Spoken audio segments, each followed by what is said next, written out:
So we'll start with our pledge to the flag, so if you all stand.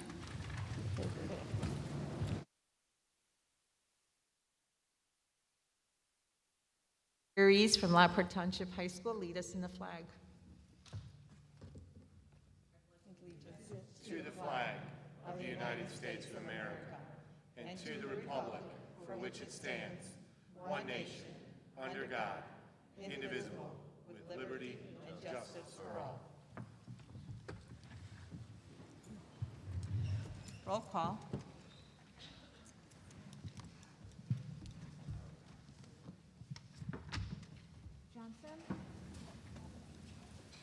Johnson? Here. Navarro? Shaw? Here. Travis? Lewandowski? Ives? Here. Lopez Caniva? Here.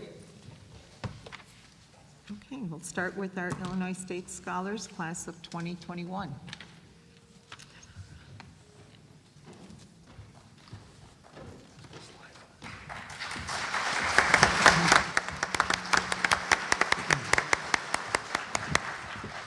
Good evening, everyone, and thank you for being here tonight. This resolution is recognizing the accomplishments of the Illinois State Scholars from the class of 2021. Whereas the following students have excelled in the state of Illinois academic competition, have been named Illinois State Scholars by the Illinois Student Assistance Commission, and thereby have brought honor and distinction to themselves, their families, school, and communities. Now, therefore, be it resolved by the Board of Education of Lockport Township High School, District 205, Will County, Illinois, that the following students from the class of 2021 are hereby recognized for their outstanding academic achievement in the Illinois State Scholars Competition.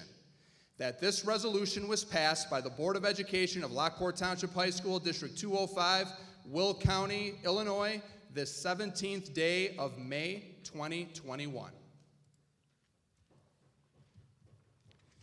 Kirsten Adamski.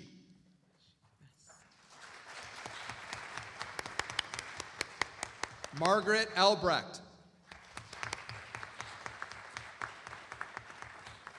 Michael Albrecht.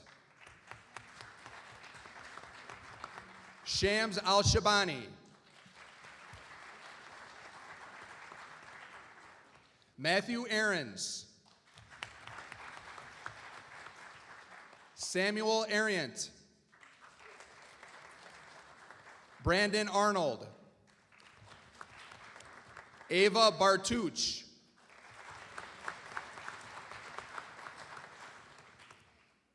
Aiden Bean.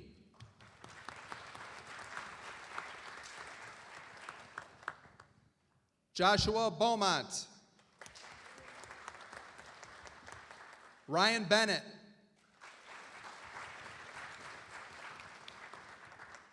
Frank Biamonte. Elizabeth Bollinger. Evelyn Bombard. Isaac Bratt.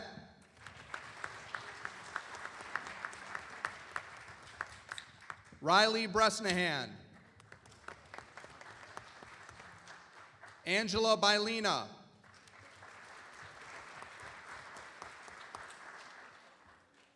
Celia Carey. William Chen. Connor Christian. Jean Paul Colorelli. Benjamin Combs.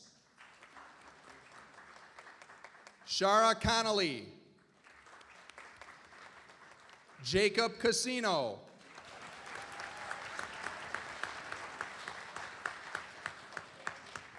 Jack Crabb. Zachary Dalton.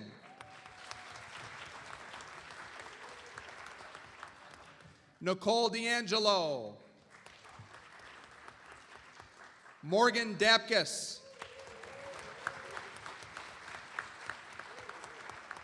Skylar Davis. Dylan Dezano. Simon Delugopolski.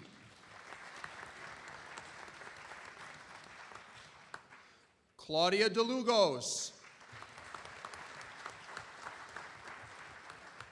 Angelina Dominguez.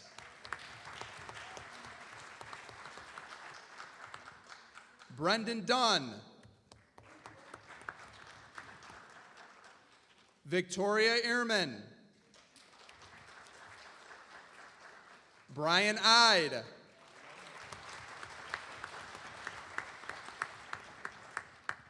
Mary Ewers. Rory Flanagan. William Follett III. Nicholas Formella.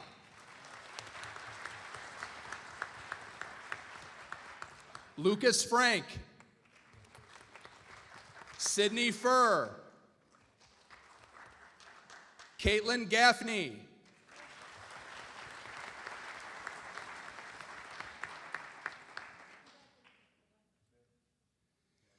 Malgorzata Gasencia Bednars. Christopher Gorchowski. Emma Harris. Martha Harvey.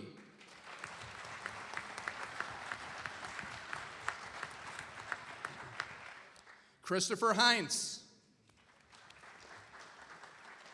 Sebastian Herrera.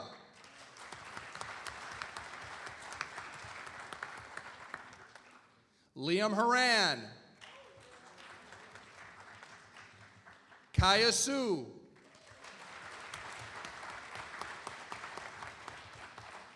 Dalia Huerta. Ellie Jacobs. Abigail Janisek. Abigail Jones.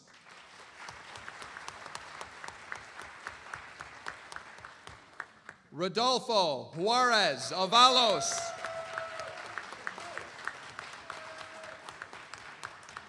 Ethan Kaminsky.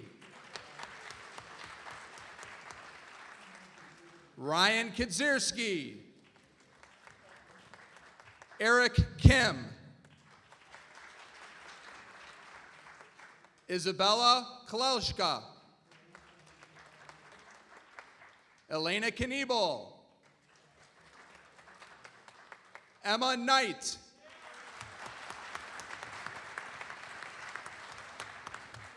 Zachary Koba. Thomas Kozar.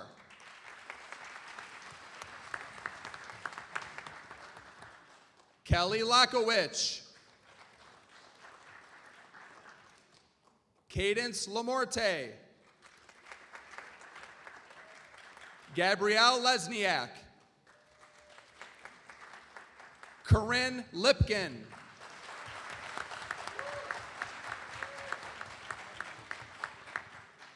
Evan Littman.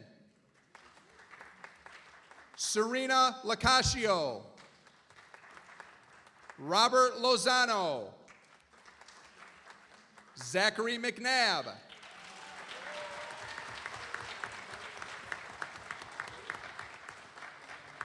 Marco Mara. Joseph Micheletto.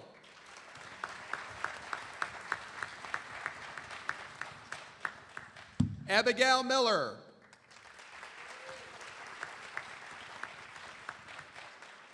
Sebastian Malik.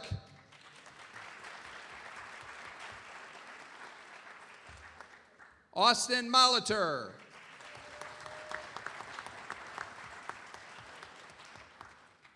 Patrick Munkel.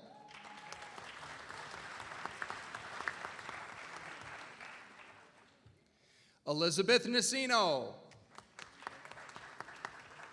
Timothy Nielsen. Logan Namenson.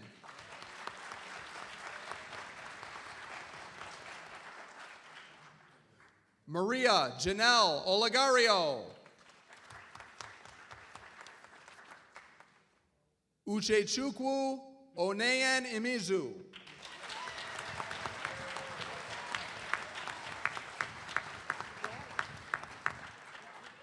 Emma Oster.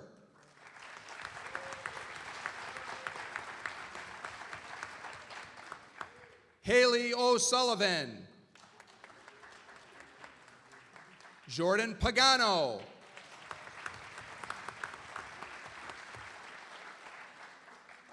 Marissa Pasco.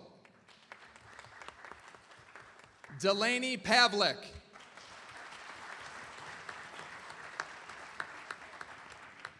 Max Peckman.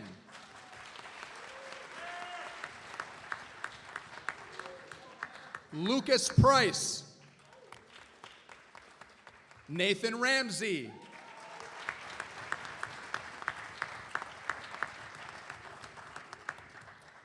Bridget Raspopovich. Quinn Robinson.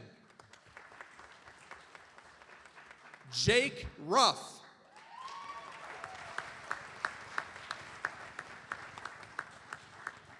Edward Savant. Shatil Shupaj.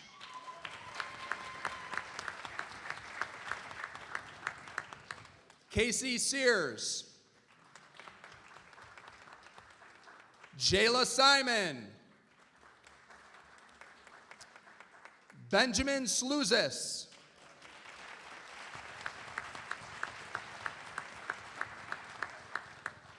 April Smith. Damian Smith.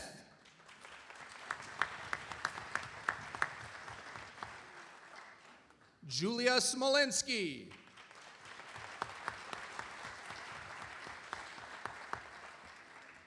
Joseph Sprecht. Eleni Stavropoulos. Paige Savoda. Madeline Zarzinski. Scott Zimkowiak.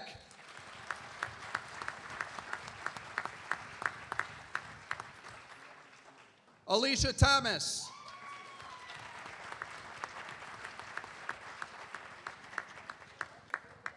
Nora Thomas.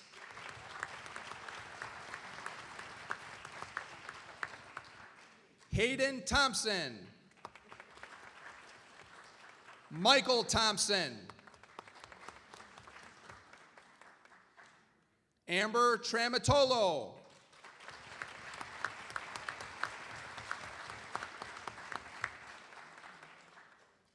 Ronan Patrick Vales.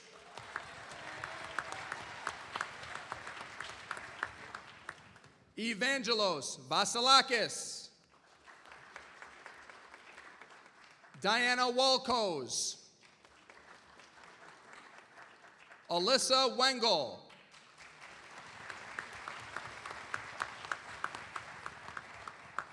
John Michael Young.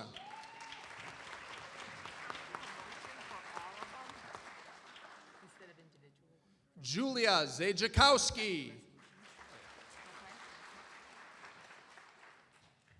And Brianna Zukowski.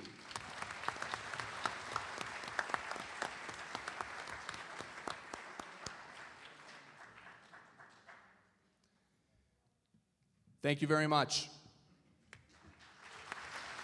Congratulations, Illinois State Scholars.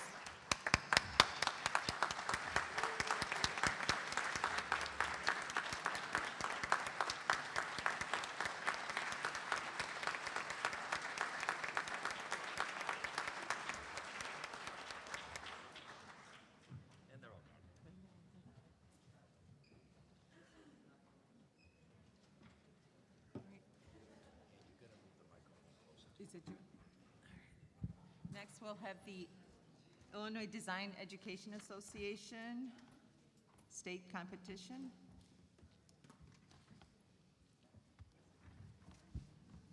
At this time, would any student who is here to be recognized for their state competition with the Illinois Design Educators Association.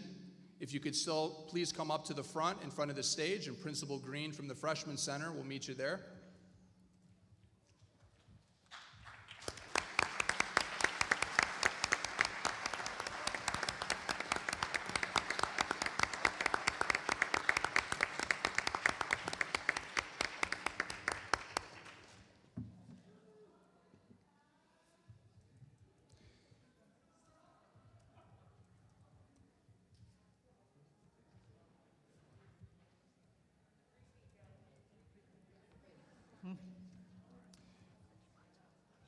Before I read the resolution, I would like to recognize the students for the competition that they took place in, as well as their place. So students, when I call your name, please take one step forward, okay? Third place, State Assembly Modeling, Nathan Landig.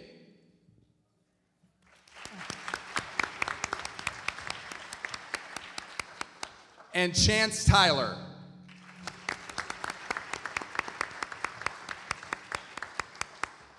Third place, State 3D Architecture, Elizabeth Snyder. And Adrian Janik. Third place, State for 3D CAD Modeling, Nicholas Chimiga.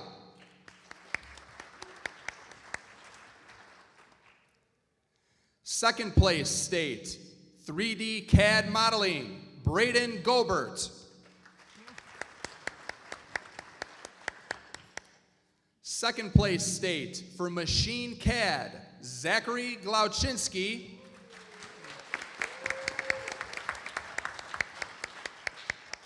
And Scott Zimkowiak.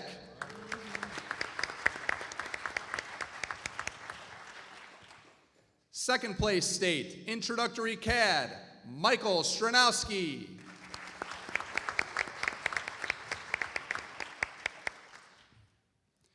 Third place, State, Engineering Design Team, Emma Oster. Adriana Garza.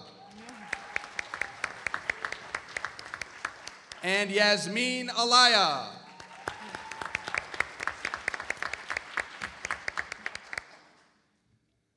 Our first place State Architecture Design Team of Jake Ruff.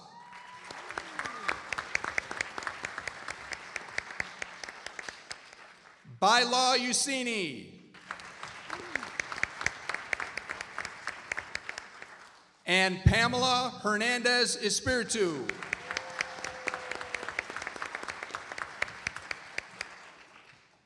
Whereas Lockport Township High School students were selected to compete in the Illinois Design Educators Association state competition. Whereas the competition was held on May 3rd, 2021, virtually through Illinois State University. Whereas the students have brought honor and distinction to themselves, their family, school, and community by achieving this respected status. Now therefore be it resolved by the Board of Education of Lockport Township High School, District 205, Will County, Illinois, that this resolution was adopted on this 17th day of May 2021.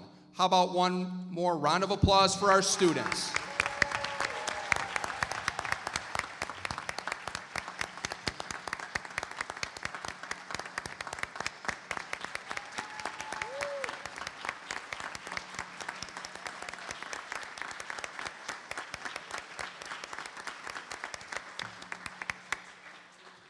Congratulations, students.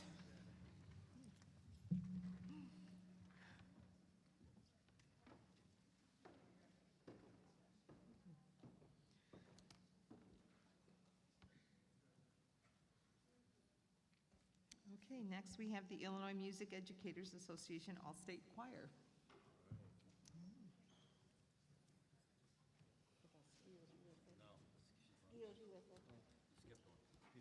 Oh, I'm sorry, it's the Skills USA Leadership and Skills Conference. I'm sorry.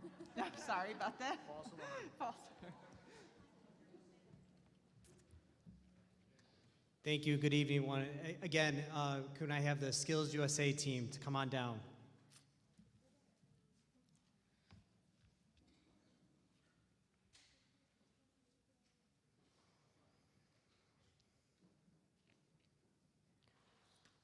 Resolution recognizing the accomplishments of Lockport Township High School's Skills USA team. Emma Oster, Engineering.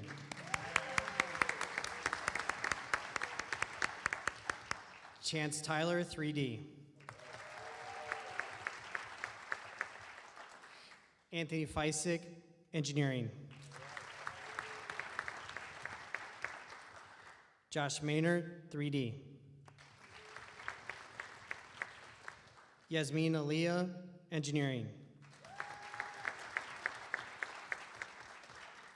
Nicholas Arico, PET. Steven Sabicki, MLR.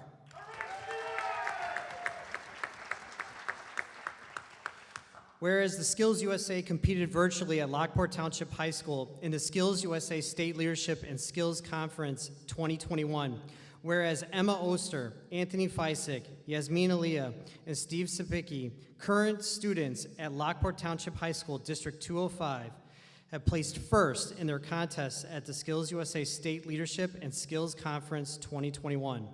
And whereas Chance Tyler, Josh Maynard, and Nicholas Arico, current students at Lockport Township High School District 205, have placed second in their contests at the Skills USA State Leadership and Skills Conference 2021. And whereas the Skills US team have brought honor and distinction to themselves, their families, school, and community by achieving this respected status. Now therefore be resolved by the Board of Education of Lockport Township High School, District 205, Will County, Illinois, that this resolution was adopted on the 17th day of May, 2021. Congratulations.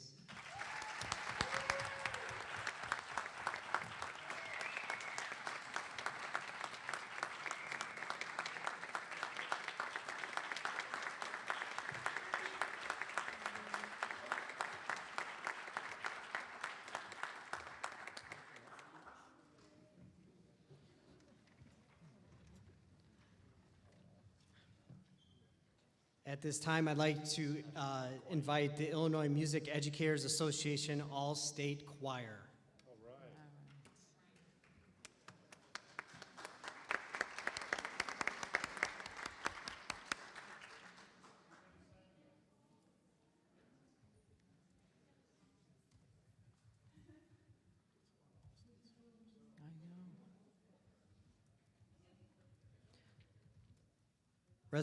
Resolution recognizing the accomplishments of Lockport Township High School Choir. Ryan Adolph. Amelia Jerzik.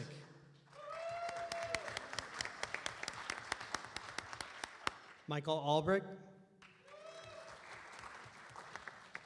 Olivia Minogue. Ethan Bokekat. Zakari Navarra. Aiden Callahan. Ethan Rudman. Jersey Joniak. Aaron Vales. Whereas Lockport Township High School students were selected for the Illinois Music Educators Association All-State Choir at the Illinois Music Educators Association Conference. Whereas Ryan Adolph, Ethan Bokekat, Aiden Callahan, Amelia Jerzik, Olivia Minogue, Zakari Navarra, Aaron Vales being selected for the All-State Honors Choir. And whereas the award was earned virtually through audition video submission, with selections being made on November 9th, 2020. And whereas the students have brought honor and distinction to themselves, their family, school, and community by achieving this respected status. Now therefore be resolved by the Board of Education of Lockport Township High School, District 205, Will County, Illinois, that this resolution was adopted on the 17th day of May, 2021. Congratulations.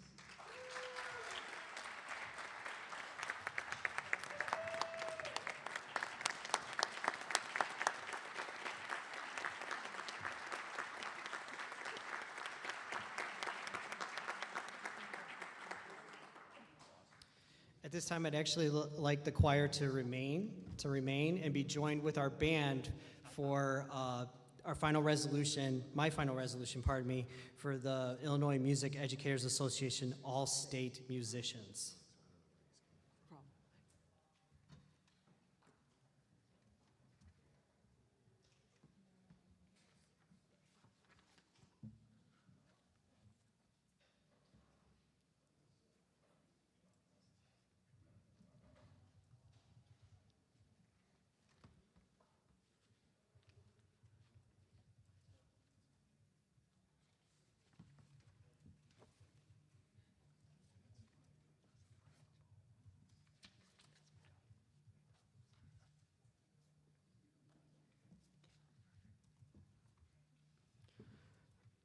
Resolution recognizing the accomplishments of the Lockport Township High School Band and Choir. Michael Albrecht, Melissa Everson, Ryan Adolph, Zachary Navarra, Jersey Joniak, Gabriella Vidor, Ethan Bocacat, Aaron Vales, Ethan Rudman, Ethan Kaminsky, Aiden Callahan, Elizabeth Bollinger, Kara Shields, Amelia Jerzyk, Ryan Durbin, Julia Smolinski, Olivia Minogue. Whereas the Lockport Township High School musicians have received this prestigious title of All-State Musicians at the Illinois Music Educators Association competition on March 20th, 2021, in a virtual presentation and master class, and whereas the students have brought honor and distinction to themselves, their family, school, and community by achieving this respected status. Now therefore be resolved by the Board of Education of Lockport Township High School, District 205, Will County, Illinois, that this resolution was adopted on the 17th day of May, 2021. Congratulations.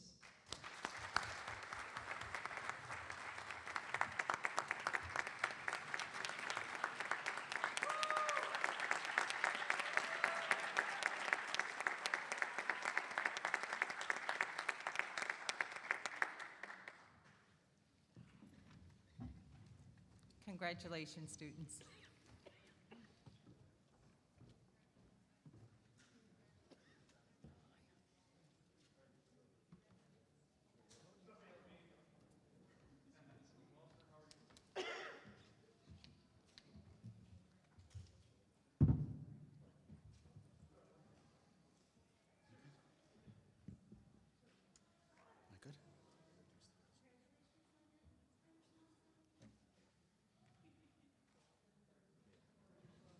Just need a motion to accept the, oh, I'm sorry, Mr. Tony Kandari, he will be now doing the Lockport Township High School retirees. Thank you, Ms. Lopez-Caniva. Good evening, everyone. Each year I have the honor of presenting our retiring staff to the Board of Education and to the public. This year, after such a bizarre, crazy year, we do have several staff members who will be leaving us. Staff members who have been with us for many years will receive a crystal clock, just like this one. They'll be in Thursday. They promised me they'll be in Thursday. Several of our staff members are with us this evening. I do, however, want to recognize some of the other staff members who could not be here with us this evening. First of all, we do have 2 bus drivers who have retired this year or are retiring this year. Eileen McGraw was a bus driver for us for 17 years, and Carol Israelson, who is leaving us after 26 years. Now, bus drivers are definitely a critical members of our staff. For many of our students, the bus drivers are the first person that the students see each day and the last one they see at the end of the day. So a lot of bus drivers develop relationships with the students. So how about a round of applause for our bus drivers?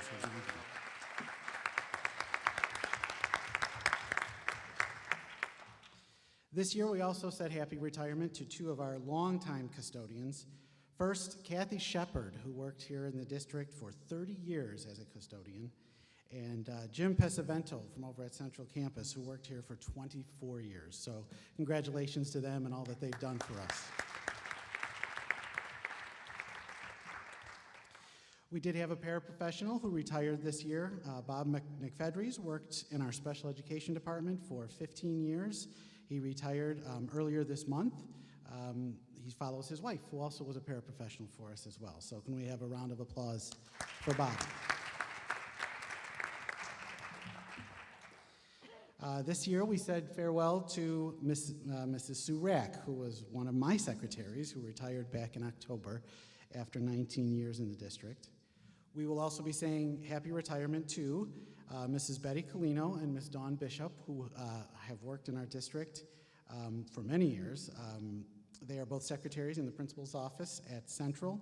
Betty is finishing her 27th year, and Dawn will be completing her 30th year. How about a round of applause for those secretaries?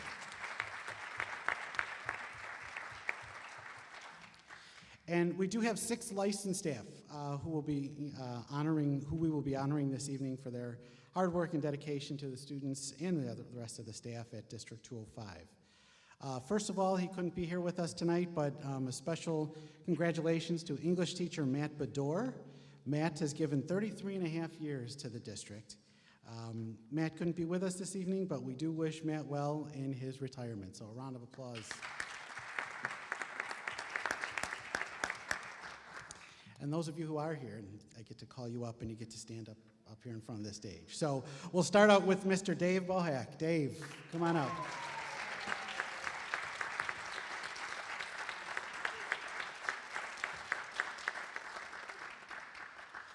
So Dave came to us in 2015. He was a long-term substitute teacher for a while. He spent most of his career, and I'm hoping I get this right, he owned his own business. He did. He also served as an elected official for a few terms, I think 12 years. Thank you. In 2016, he was hired on as a full-time teacher in the special education department. He's always been a kind soul. We wish him well in his retirement. Dave, is anyone here with you this evening? Another board meeting. Okay. How about a round of applause for Dave? Dave, stay up here. Stay up here, please. Our next retiree is Mrs. Kathy Matejcek. Kathy, come on up.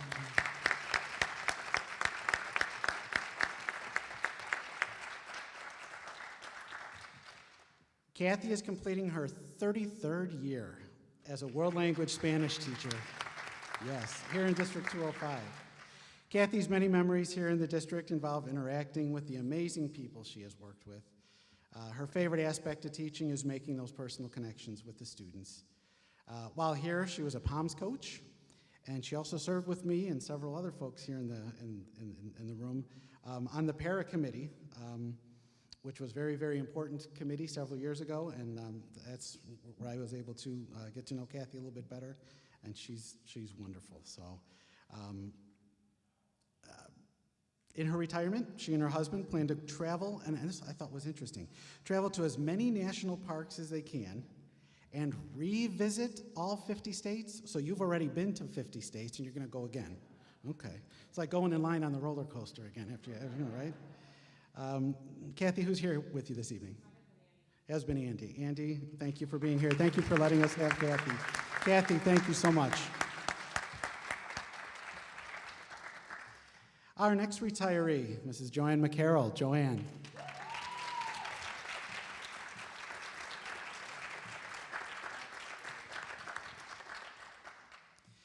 Joanne has been a teacher in our special education department for 28 years, but has been in education for 42 years. That's dedication to your calling, I do have to say. She stresses that she has had the pleasure of working with so many wonderful teachers who have taught her so much over the years.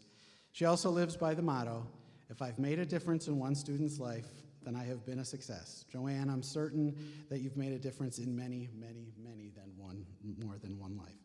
In retirement, Joanne plans to spend time with her family, travel, help her daughter planning her wedding in Arizona? I think that's right. And Joanne, is there anyone here with you this evening? Who's here with you this evening? Husband Mike? And daughter Morgan. They're right over there. So thank you for letting us have Joanne.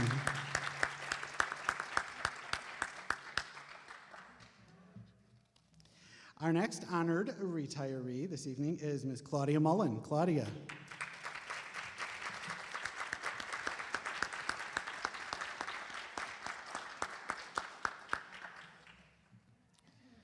Claudia, the third member of the Special Education Department who will be retiring this year. She's been here in District 205 for 16 years and a teacher overall over 26 years. She's taught several areas in the Special Education Department, including at the Lockport Academy and at both the Central and East campuses. She looks forward to traveling to as many places as she can. She looks forward to playing more tennis in her retirement. And going off-roading with her son. That's got to be a blast. Sounds like a blast. Claudia has also mentioned that she would like to return to help out the district as a substitute. We'd love to have you back. Claudia, did you bring anyone with you today? Her son, Karsten. Karsten back there. Thank you for coming and supporting Claudia. Thank you, Claudia. All right. And last but certainly not least, Mr. Jeff Wood. Jeff.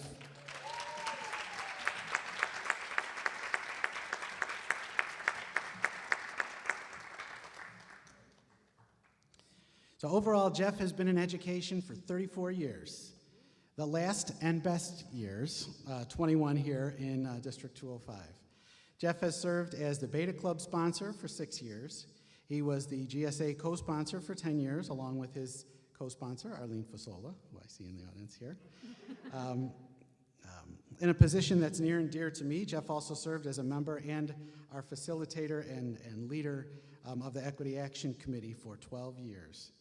On a personal note, I am forever grateful to Jeff for his leadership, his guidance, his organization with working with the Equity Action Committee. He and the other members of the committee have provided professional development to hundreds of our staff members, and though we may not see it every day, it has made a huge difference. So Jeff, thank you for all that you and the committee have done.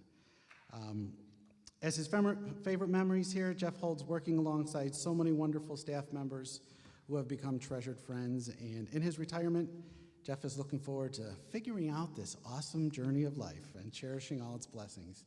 So Jeff, other than Arlene, anyone here with you tonight? Arlene, who's awesome. That's it, okay. How about one more round of applause for all of our retirees?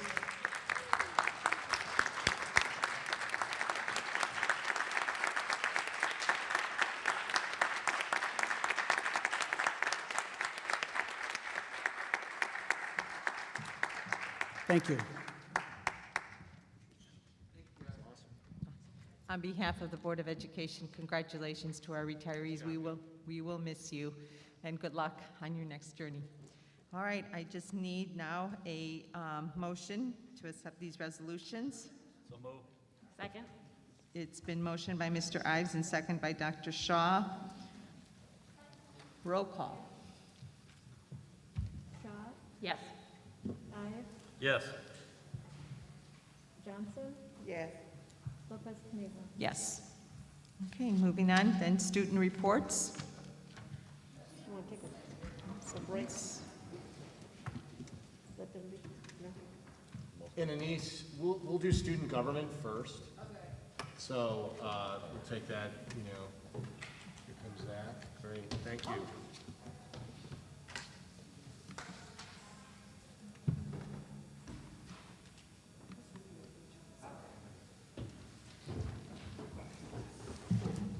Good evening. Oops, what? Okay. Hi, I'm Anise Puckett, and Zach Dalton.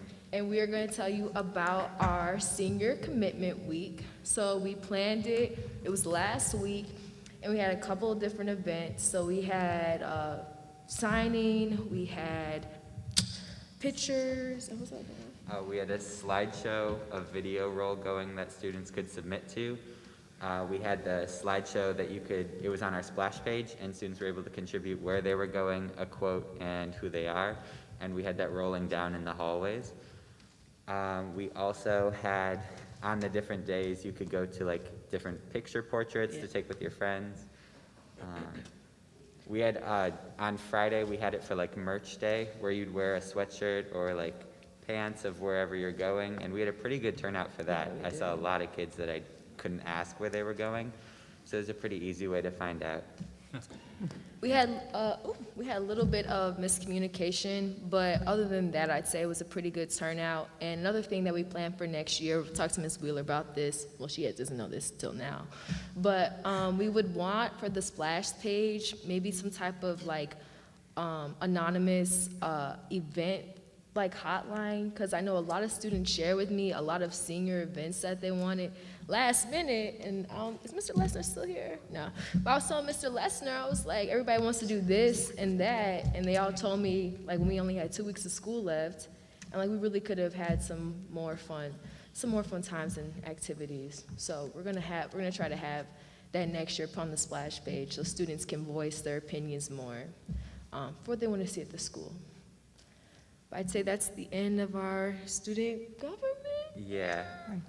Thank you so much for your support and stuff through the year on all of our projects and future endeavors with our different like newsletters and stuff, so thank you. Yes, thank you.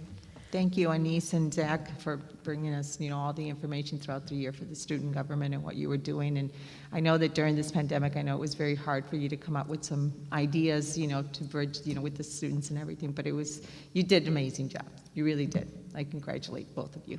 Thank you. What are your plans next year? Oh, we were gonna wait till the whole crew got up here, Dr. McBride. We could do it now. Yeah. You wanna go?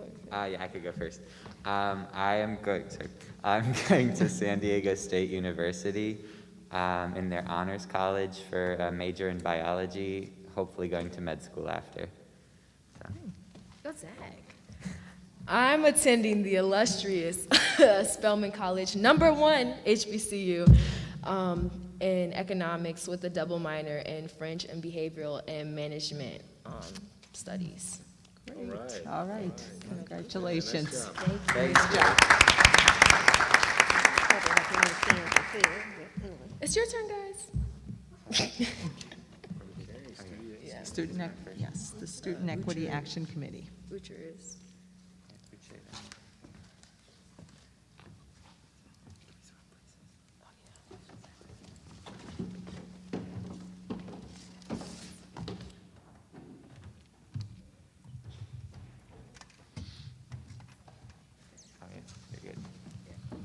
Hi, I'm And Uche if- Chukwunina Sorry to Mazi. interrupt you, Uche. And if you guys want to come a little bit more on stage, so you're not kind of squeezed, there's a lot more room right around here. And you can go back even a little bit more, Zach, just to make yourself spread out. We like that COVID look.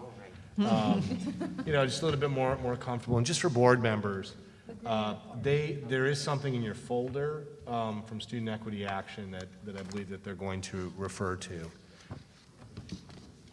My apologies. No, you're good. So hi, I'm Uche Chukwunina Mazi with SEAC. I'm a senior, and I'm planning to major in biology at Northwestern. Well, just to start us off, SEAC just started this year, but we were able to get a lot of things done. We started off by celebrating different cultures and groups in their respective months, like Native American Heritage Month, Hispanic Heritage Month, Black History Month, Pride History Month, stuff like that. We honored those different cultures and groups by having posters and decorations, slides. We also talked about it within our groups and just like delved into those different cultures. We also, in those discussions, we also talked about current issues and had discussions about mental health, which is also very important.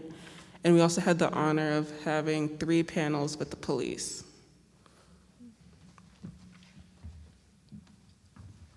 To go more off of our police panel, we were able to be joined by Dr. McBride and Ms. Wheeler. Our group thought it went super well. We had some members from the Lockport Police Department along with the Crest Hill Police Department, along with the mayor of Crest Hill.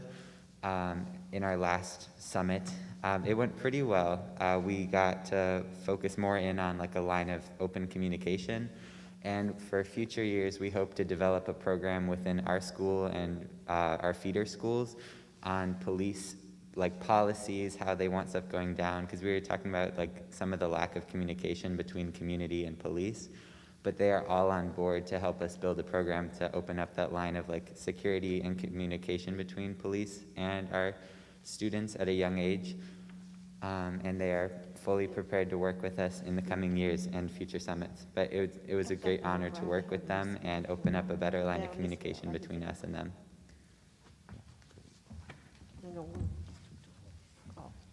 So this year we had our first community service project, which was the Chicago Period Project. We had that from April 12th to May 14th, and that was when our fellow students brought in feminine hygiene products, and they also could have donated to the GoFundMe for women in need, specifically in the Chicagoland area and surrounding areas who are in need of feminine hygiene products. We hope next year that we have that, and we will also have some more community service learning projects, and we also talked about having some with the police as well. While we are grateful for the progress that we've been able to make as our newly formed committee, we realize that there still needs some work being done. We would hope that there's some mindful hiring practices and also some mandatory staff equity training. We met with some consultants, I want to say earlier this year, equity consultants that Dr. McBride introduced us to. So hopefully, well, we won't be here, but we'll be able to work with them and see what they'll be able to do in the future years with our staff and our students.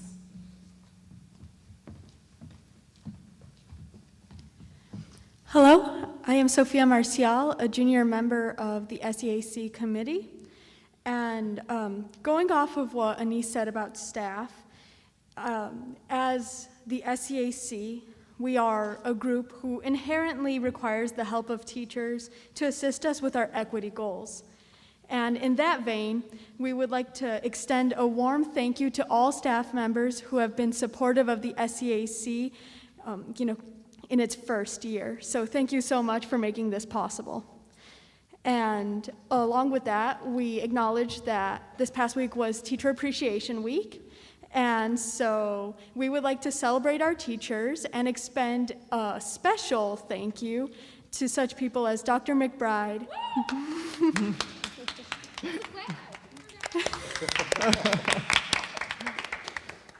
Mrs. Cristofaro,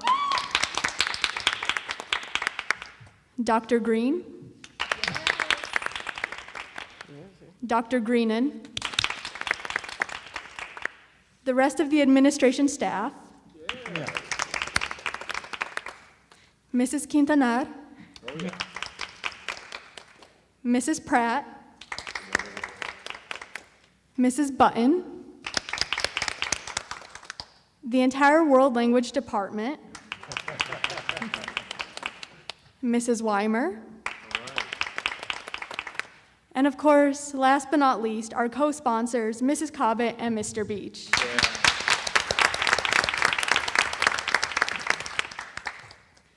Furthermore, the student-staff dynamic is really what makes SEAC a unique committee, different from all other student leadership groups at this school. SEAC is intended to provide a space where students and staff can have honest and respectful conversations, as well as a space where they can openly bring up concerns and brainstorm solutions for the betterment of our school community. In that vein, we would like to work more closely with adults and other students and clubs within our school. For example, this year the past few months, we enjoyed a particularly close partnership with the Interact Club, which we would like to see reflected throughout other student groups within the school. Additionally, we feel that teachers and club sponsors should become comfortable reaching out to the SEAC with such questions as, how do I represent different cultures in my classroom and/or club? And we believe that it is very important that this exchange happens so that we can help each other learn and grow. So, we would like to stress that we are excited about training teachers will receive going forward, and we want to express that we would like continued emphasis on equity matters and the collaboration between staff, the SEAC, and other student groups.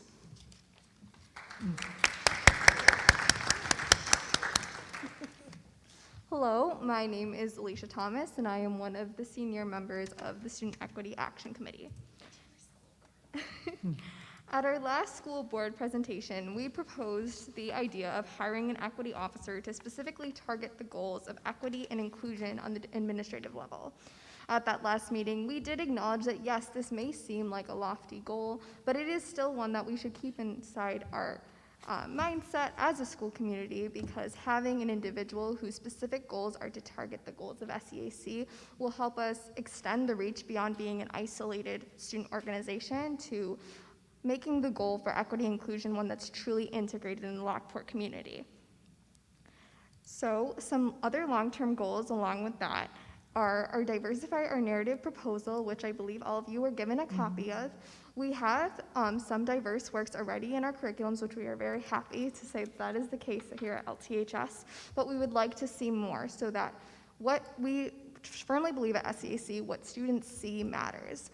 What the stories that students read, those main characters, the stories that they portray, who those people are. If they see successful versions of people who look like them, who come from backgrounds like them, cultures that they can identify with, then they will be able to have role models that once they leave those LTHS doors, they can think back to those experiences and truly know that they are capable of success too, no matter where they come from. So that's kind of a snippet of why we feel that proposal is so important, and you will find the names of all of the staff members and student members and alumni who believe that we should have an increased amount of actively anti-racist and diverse texts in our English and social studies curriculums. One other goal that we have, hopefully in the upcoming year as SEAC, is to create a student group within SEAC focused on equity and inclusion curriculum development that will meet regularly with Ms. Cristofaro. In English, social studies, and world languages, there has been ongoing work this year to bring in diverse perspectives, and there are summer curriculum proposals as well. Progress has already begun to take shape. I was just talking to Ms. Cristofaro about this. An Asian American literature is to be taught in sophomore English classes, and an equity and inclusion class and/or curriculum is to be developed as well. And it really, I think, makes us all so proud to see that these developments are in place. Yes, it's going to be more of a marathon rather than a sprint, but we are so grateful that we have administration and staff backing behind us to make these goals a reality. And now I'll hand it off to Anise to introduce our new student leaders.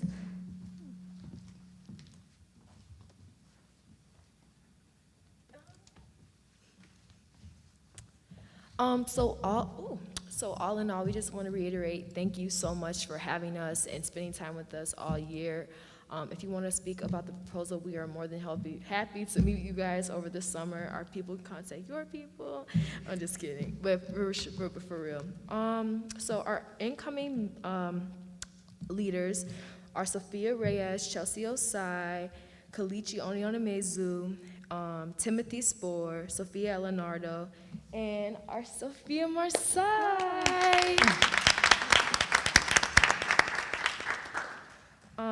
We are just so excited to see what the future beholds for Lockport and this group, and for our staff and our students. Thank you. And you gotta tell them your school. Yeah, like I said, my name is Alicia Thomas, and I am a senior at Lockport Township High School. I plan to be going to the University of Illinois at Urbana-Champaign, double majoring in English and political science to hopefully pursue a career in either law or education. All right. Good job, you guys. Good. All right, SCSC is out. Well done. Well, I know that this has been, the first year for SCAC, and you guys done a tremendous amount of work, and I know that we are aware that a lot needs to be done, but we thank you for all your contributions that you've done. You're donating your time, everything that you've did. We really are appreciative of that, and we thank you. Thank you. And good luck.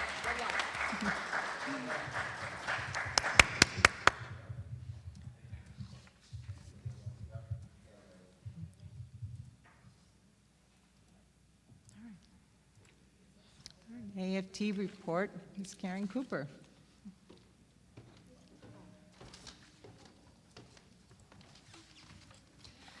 Good evening, everyone. So last week, our negotiating teams presented the ESP and the certified staff contracts. I'm pleased to announce that both agreements were ratified by respective members. I would like to thank the members of the board's negotiating team for spending time, lots of it, with us, talking with us, and working with us. And I would like to thank the board for your continued support this year. You did everything you could to keep us safe and give us the opportunity to provide students the best education possible. Thank you for recognizing our hard work and understanding that we will continue to work hard no matter what the circumstances are. So thank you for your support. You're welcome. Thank you. Thank you to you and your staff.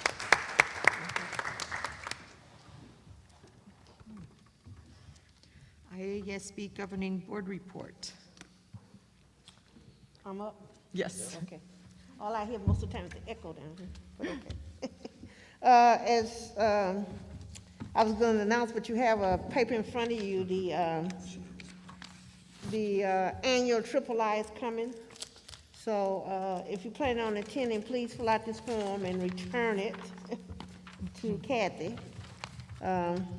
It's November, it's a typical time in November, I think it's like 18, 19, 20. Yeah, it's the weekend before Thanksgiving always. So please fill it out and attend. Lockport usually is represented pretty good, so that's my report. Okay. All right, thank you. Thank you. All right, Foundation Board Report. Mr. Ives. Yes, good evening. Kate, I know Kate's coming up the stairs right now, but one of the things the foundation is very active in, and Kate, Dean, Janine Wheeler, and Deanna Grigorich, is Wednesday's awards night. There'll be scholarships that they've been working on and things like that, but Kate Dean, our director, can fill you in a little more on what the foundation's doing. Sure. I put a little booklet in your folder for you. We've started a partner program through the foundation. So the partner program is an annual giving program which provides businesses, corporations, and individuals the opportunities to support the foundation with annual donations instead of going back to them time and time again to help support events and programs.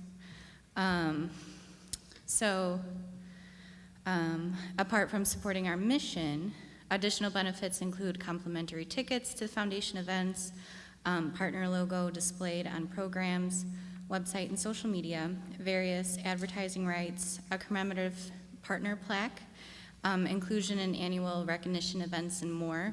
I'd love to start a donor celebration dinner for anyone who donates any amount throughout the year. That would be amazing.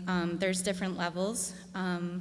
So honestly, we've incorporated anyone, any amount is always important and always appreciated. Even being recognized on our website, on our social media, and then we have to start a calendar also for LTHS that would be funded by the foundation, and so including that would also, with depending which level you are, You would also, that business or person was also get an ad or multiple ads in the calendar to help promote their business as well and to give them more of an initiative to be a foundation partner. Yeah, and there's more in the program. I know there's a lot more to go. Does anyone have any questions?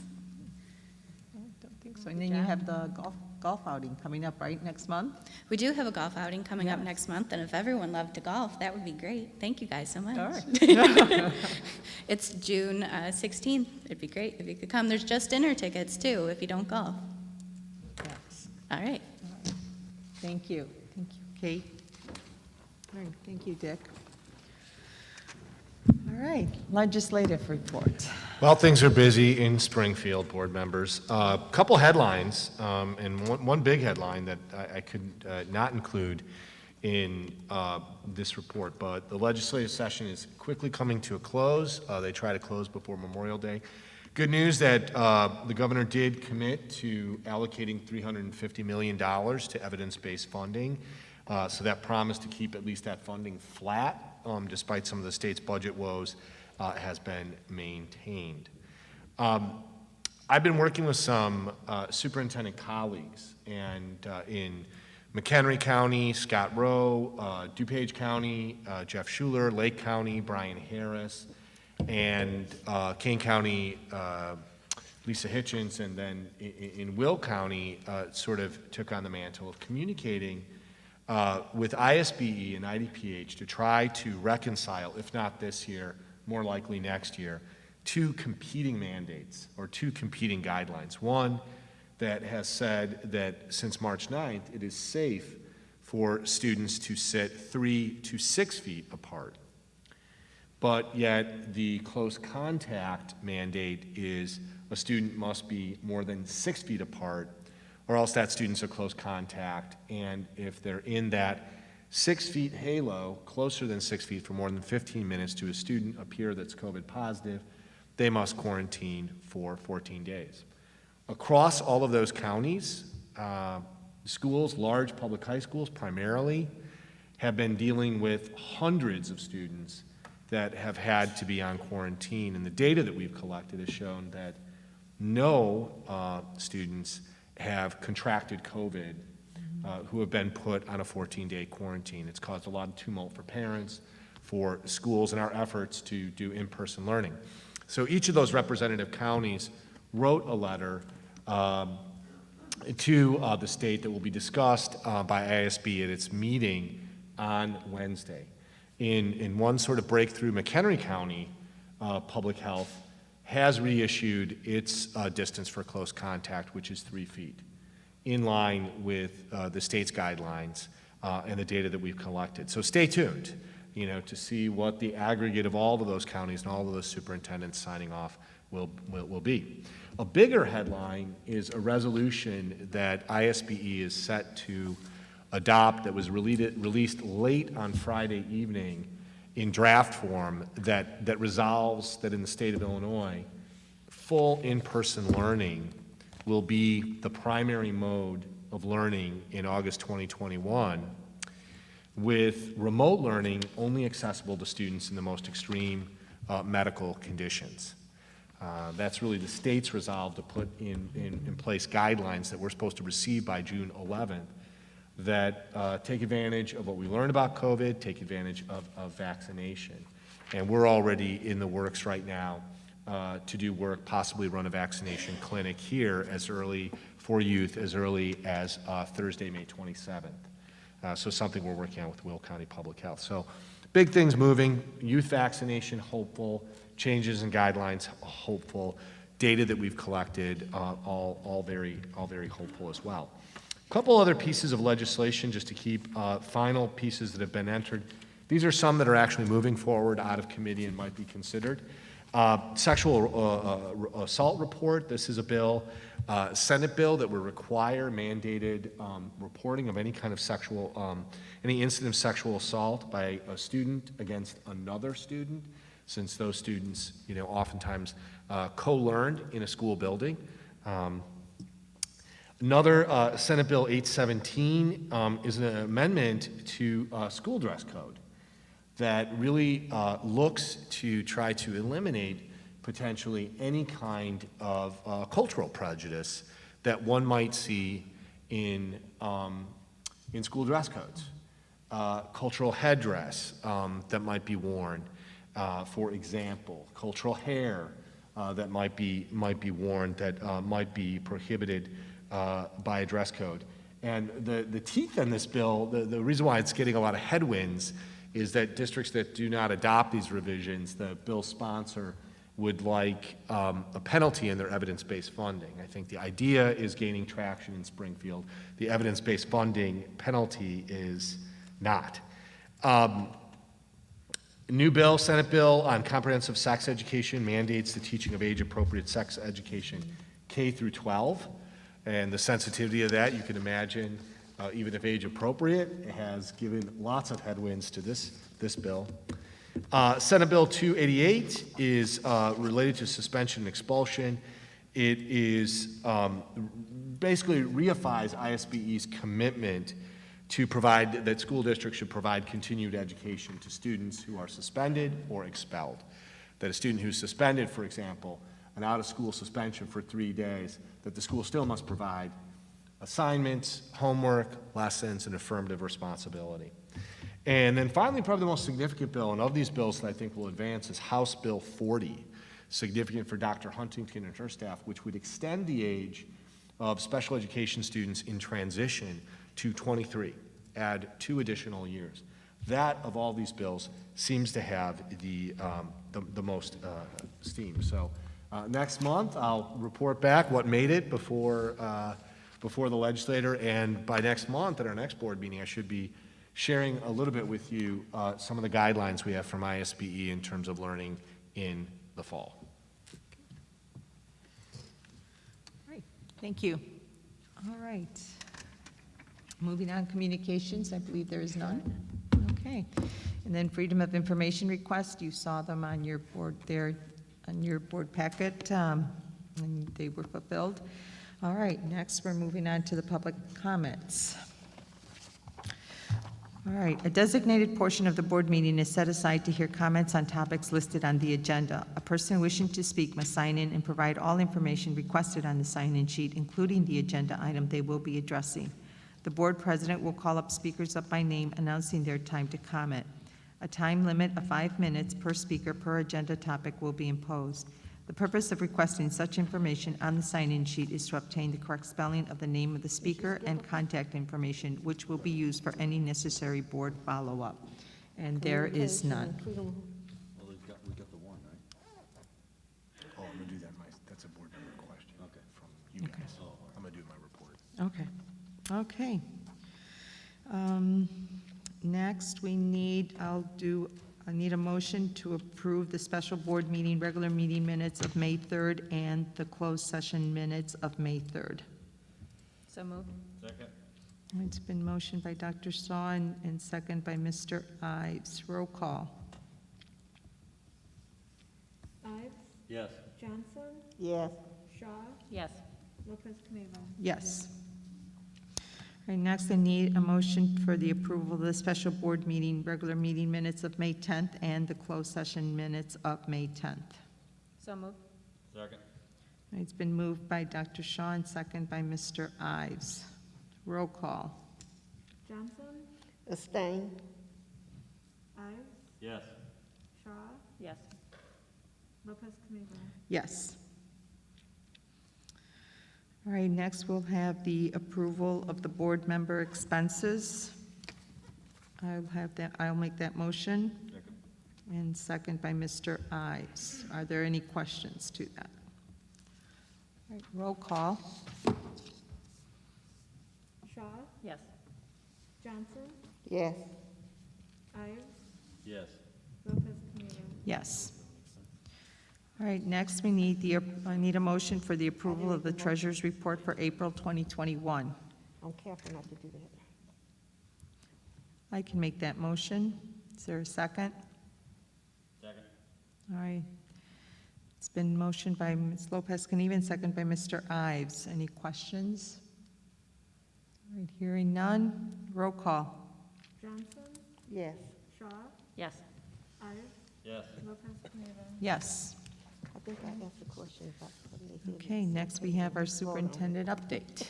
All right, just a few things. You know, oftentimes between publishing the agenda and presenting at the board meeting, things take place. So the Center for Disease Control caused quite a bit of stir in the United States of America with its announcement on Thursday, and yet here we sit in an auditorium, all of us masked, possibly vaccinated, you know, but this presents the sort of problem we experience in public spheres. Schools, like places like hospitals, still are under the current mitigation, and we're guided by IDPH, but also in a situation like this, we would never want to, you know, ask everyone here at this meeting, at the board table, or in the audience, are you vaccinated or not? Right? That kind of personal medical information is not really what the superintendent should be asking really of anyone. And so schools are still in that mitigation. I know there's great desire for people to see these masks taken off, and I'll talk a little bit more about that with vaccination, but here we are. III, as Mrs. Johnson mentioned, is back on. The hope is that we will be live and in person on the same weekend that we have been before, the weekend before Thanksgiving. I'm looking forward to it. I have 2 presentations that I'm supposed to be giving, so I do hope it's in person. Retirees, you know, I just more can't be said than has already been said about these people who've retired. And I think one of the things that I would just ask everyone, anyone on the live stream or everyone here to acknowledge is that that endurance is a part of the professionalism of this profession. And to endure, not just a year like this, but to endure over a lifetime of bus driving or a lifetime of teaching, or Joe McCarroll, 42 years of working with students with exceptional needs. That endurance is an incredible thing. We've seen that firsthand with our teachers this year and our staff this year. It's not new, but it's such a unique quality that we have in education. What a great thing to celebrate, really incredible. I apologize to the board. I received a board member question from one of you we have a promise that usually I receive those by noon and I respond right away, and I apologize that I did not get that to you. But there is an email, I sent an email to board members, and I just want to make sure. Tonight, we are going to ask you to approve quarantine interventionists, which seems like some kind of mad scientist or quasi medical personnel. It is, and it really honors the fact that so many of our students have faced a 14-day quarantine, and a board member astutely asked for a finer job description and wanted to provide that for you. In essence, this is almost a customer service specialist that within 24 hours reaches out to students to let them know that they have a personal lifeline, supports students in 2 ways. One, self-management, just, hey, how do we get organized when you are working from home? And then, yeah, Luann Johnson. When you finish, I got a question. Oh, got it, yep. And then encourage students to create a schedule, to set up a workspace, communicates with teachers, helps with Google Meet, all of the kind of things, and coordinates with them and with for families. So wanted to, has the same job description as all of our interventionists, but these are just some additional components of that. Mrs. Johnson. What is the difference between, what is it, the nurses' aides we hire and what the dean's supposed to be doing? You've got it, those three. Those two. Yeah, you've got health aide, dean, Yeah. and then quarantine interventions.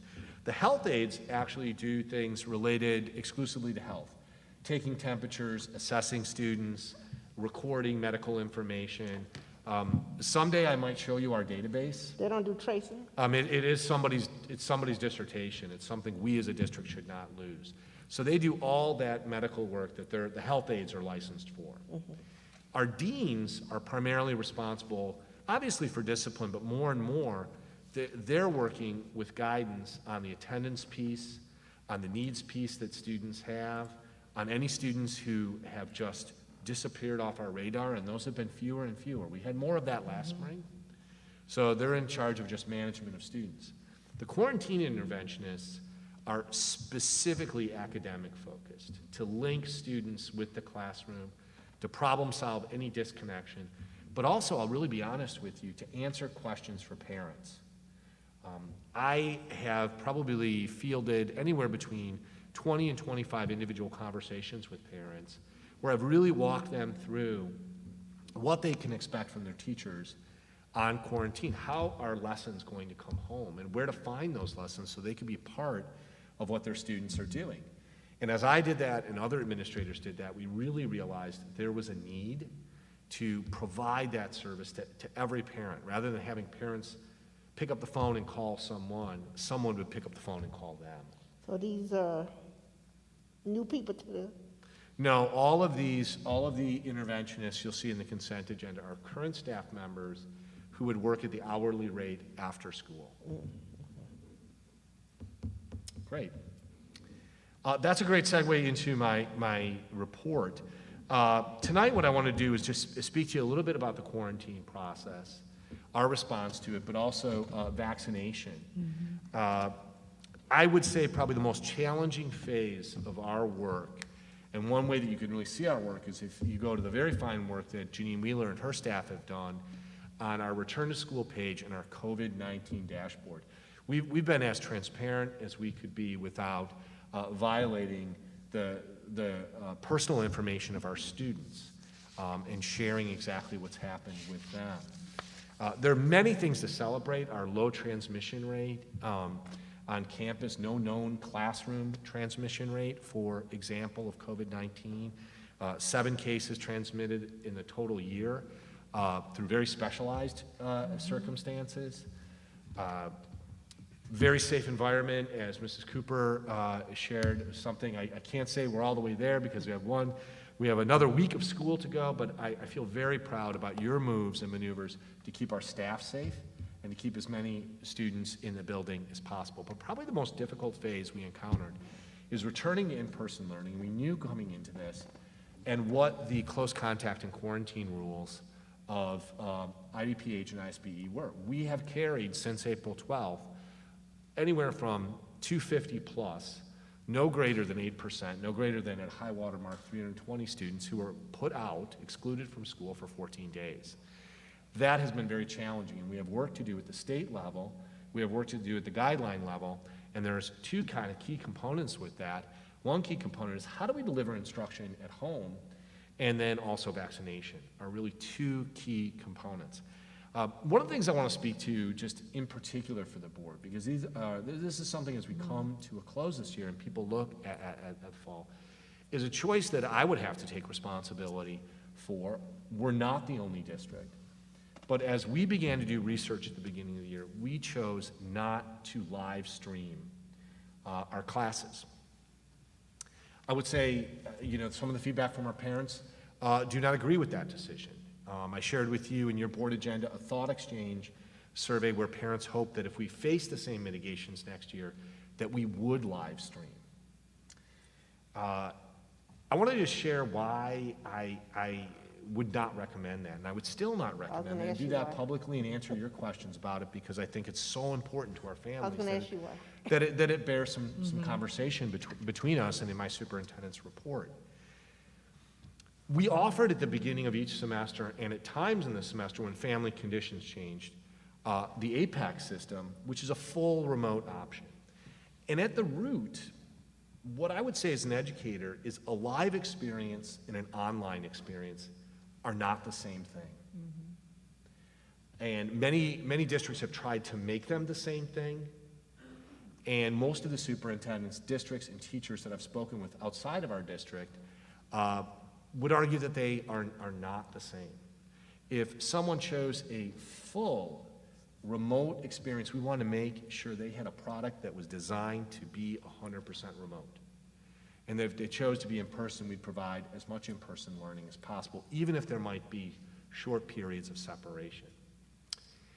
We chose to provide asynchronous learning, which in some ways I would say is even more difficult for our teachers than live streaming. Why?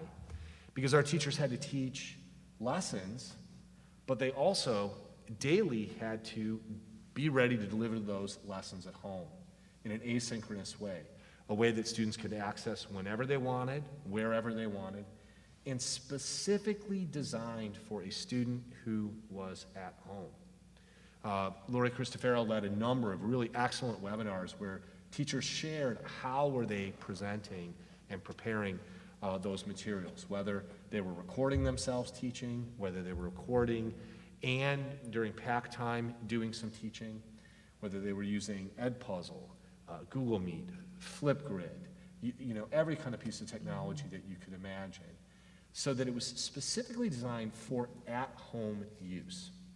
Now, how does that differ from synchronous learning and live streaming? Well, live streaming, a child turns on the camera and is watching the classroom take place. A few things that we have learned this year in talking to other districts. One, I just would ask everybody to imagine watching C-SPAN. And really, how many people watch C-SPAN? C-SPAN is a passive channel. You're not engaged. You're not part of that engagement. You're watching, you're peering in, but are you really a part? You're really a part of what's happening. Much like we're live streaming right now, maybe a difference. Learning is not spectating. Learning is participating. And, you know, is a live stream engaging? Something else that we've learned is that students would oftentimes spend maybe from 7:30 to 2:30, 3 o'clock online in front of a computer, but then only to go 3 or 4 more additional hours in front of a computer to complete the assignments that their teachers have sent home. And just the isolating impact of that, the social emotional impact that districts were reporting. A couple of other things that districts shared with us, the devastating impact on attendance. Many districts right now with current quarantine, their attendance has plummeted. And that has been true all year when there's been the option just to be at home to watch class. Why go to class? So we've worked with many of our high school district partners where the highest attendance they got of bodies in the school was 50%, 55%, 60%. Our attendance, as you know, has this year been 93%. And we really regret that anybody's had a temporary period, and we absolutely regret some of the families who have had multiple quarantines. But then the final thing is just the level of engagement and what most of our high school district colleagues in Illinois have said, the level of both teacher and student burnout as a result of live streaming. Every Monday I'm with the high school district of Illinois. That's about 40 high school superintendents. Last Monday, a week ago from today, there was a vote of how many of those superintendents planned on using live streaming as a high school intervention next year, if necessary. Not a single one of those high school superintendents, and those are the ones also who've been using it, said that they would. I think here's the bottom line. There's just no substitute for being at school. We all know that. And as much as any time we don't want to miss something, we don't want to miss a teacher's classroom, I think what we have found, and not to offer a different perspective really to our community, is that live streaming might not be what the adults think it is. Frequently I've had parents say that when a student's been quarantined, they've been left on their own. And the way that I've handled that when I've talked to parents myself, I said, well, let's sit down, let's get into Google Classroom. Let's look at the materials. I recall meeting with one parent, and I said, well, let's look at math. Math's awfully important, isn't it? When we got into Google Classroom on the phone, the student had access to a running list of notes, had access to the teacher using something called Edpuzzle, where she was filming herself, but putting questions that students had to answer before they moved forward in filming it. And then had an entire sheet about how to communicate with her during pack time. That is not a substitute for the real thing. There is no substitute for that. But I thought it was a very robust approach to providing materials at home. And we've also built in PACT this year. So before talking just a little bit briefer about vaccination, I just want to pause there with board members and see what questions you have about that. It is shaping up that we might not be offering or need to offer in the fall a remote option. the resolution that ISBE is planning on approving, that might not be the case. But certainly, we, have received this feedback from our public. We absolutely shouldn't ignore it and definitely learn from it, because extended absences will be with us as long as we're doing schooling. And if we can do a better job with kids, for kids who miss, we absolutely want to do that. Yeah, Mrs. Johnson. Pre-pandemic, it would cycle around and, from time to time about schools offering, at the time, telecommuting, remote, streaming into, it wasn't called live streaming, I don't know what they call it, Absolutely. streaming into the classroom. Because it's known that there's some kids that just don't do good sitting in the classroom for whatever reason, So I had one of those, but anyway, they just don't do good sitting in the classroom. Like you say, the kids sitting in front of the computer all day. So different kids, different things. I don't know how many parents were asking for the live streaming, but there's got to be some happy medium, Right, and I think meeting for that the happy kids, medium, not right. necessarily full remote or full in school, but some, some Right, and medium. we'll have to somewhere come where back the as a kids- board. I believe we'll have to offer some kind of remote health option Mhm. next year. But oftentimes, the happy medium that we're talking about, we would call blended learning.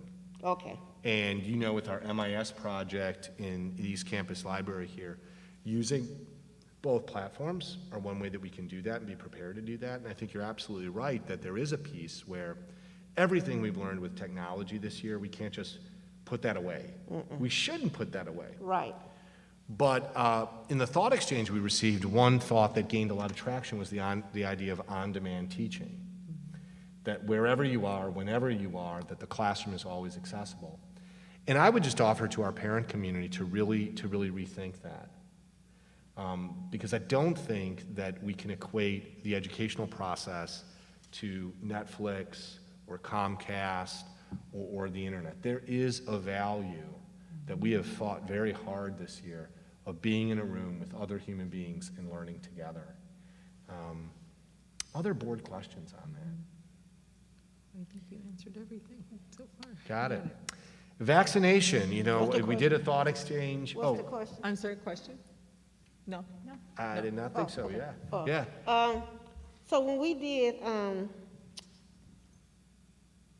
blended learning, we did, remote 2 days in, 2 days online.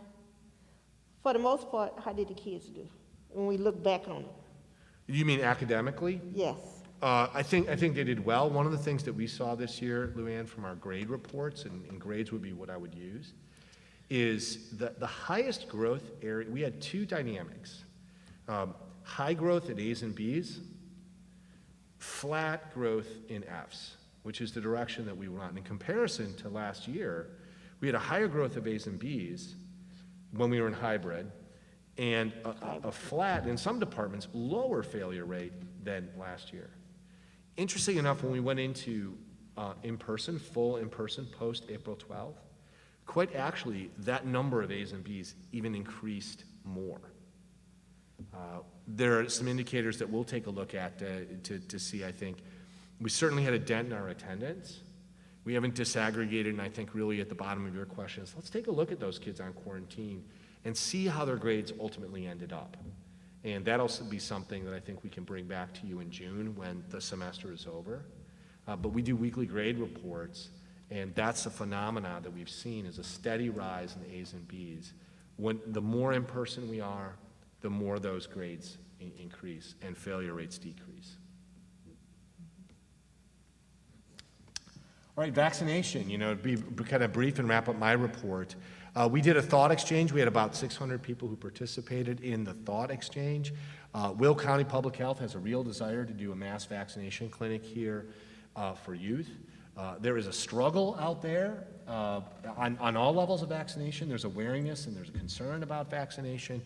And that was really revealed in this thought exchange. There's apprehension.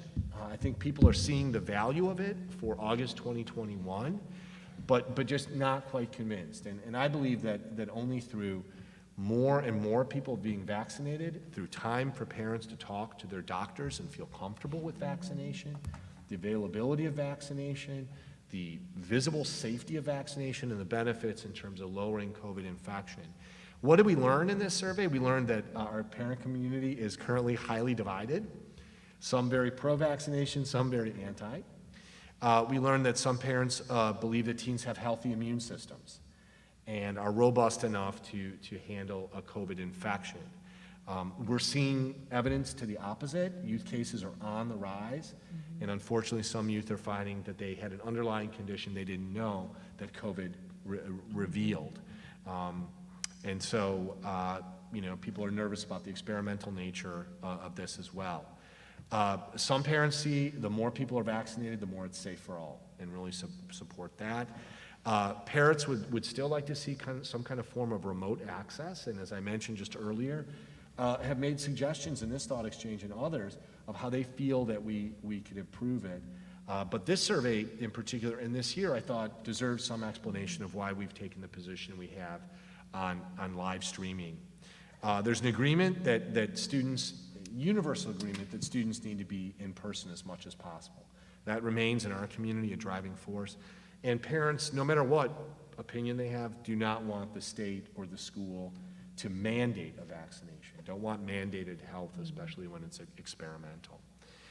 So that brings my report to a close. One thing we're going to do is we're going to be trying to provide some information. Our team physician, Dr. Stacy Bennis, we're going to interview her on Wednesday and provide that for our parents so we can also be a good information source as well. If the Illinois school board say that in the fall kids need to be vaccinated to come to school, like they do, what you got to have your meningitis, measles, mumps, rubella, right? With your survey, we're going to have an issue on it. Yeah, we likely would. I certainly, the state board and Illinois Department of Public Health could say we're going to mandate that as part of the mandatory battery. I would be very surprised that any vaccine with experimental only approval and no annual track rate, even some of those that I mentioned, meningitis, meningococcal, for example, took years to be mandated. I would be very surprised if anything in an experimental stage would be mandated. That's my report. Well, thank you. Thank you for that very informative report, Dr. McBride. Okay, moving on. Before you move on, I think Zion's here. Oh, yes. Okay, Zion? Oh, thank you. Why doesn't he come up? Yes. Zion, do you want to come up? He's been sitting back there. Sorry about that. I've been here for like the last 20 minutes, and I didn't know if I could just walk on that stage. You could. You could have. Yes. I wanted to come in as discreetly as possible. So you come down the center aisle. Good job. We're glad you can make it. He's learning.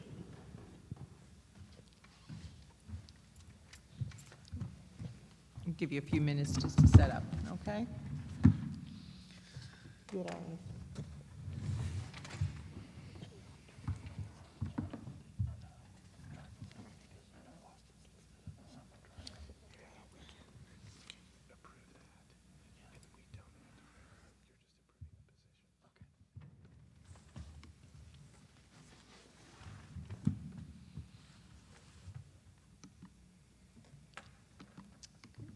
Are you ready, Zion? Okay.